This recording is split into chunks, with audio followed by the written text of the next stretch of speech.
Good evening. The Red Arrows pilot injured in a crash in North Wales last week has been released from hospital. Flight Lieutenant David Stark managed to eject safely. His engineer, Corporal Jonathan Bayliss, was killed.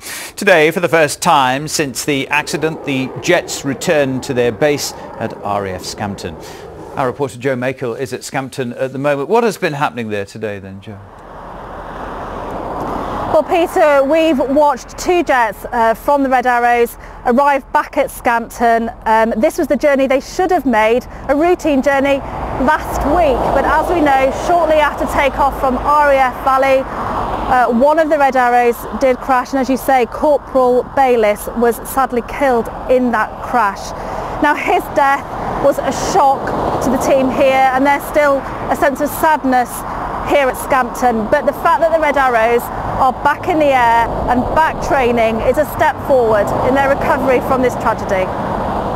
Back in the air over their home ground at RAF Scampton, flying resuming for the first time since the crash which killed one of the aerobatic team's engineers. The MOD confirmed that two of the Red Arrows which had been in North Wales were returning to Lincolnshire today. This one arrived from RAF Valley just after 3 p.m. A second jet arrived at Scampton about an hour later, practising landings and takeoffs. The Hawk T1 jets had been grounded as a precaution while initial investigations into the crash took place. It's just over a week since it happened. Part of the team had been at RAF Valley on Anglesey, where they regularly have simulator training. Corporal Jonathan Bayliss, who was a passenger in the jet, was killed. It was said having the chance to fly with the Red Arrows had for him been a schoolboy dream. His pilot, Red 3, Flight Lieutenant David Stark, managed to eject from the aircraft. He was taken by air ambulance to a specialist defence hospital in Birmingham. He's now been released. The Red Arrows are famous throughout the world for their aerobatics. They're due to go to Greece in a few weeks' time to complete their training ahead of the main air display season.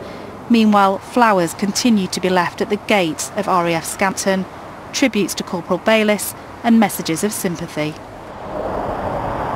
There's some lovely messages on those flowers that we've seen today. There are no details yet as to when Corporal Bayliss's funeral will be held, and we're also still awaiting details of when Red 3 Flight Lieutenant David Stark will be back at work. But training has started again today.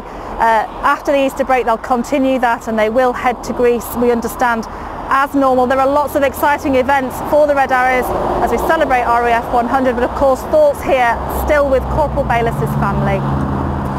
Joe, thanks very much indeed. Joe Makel there at RAF Scampton.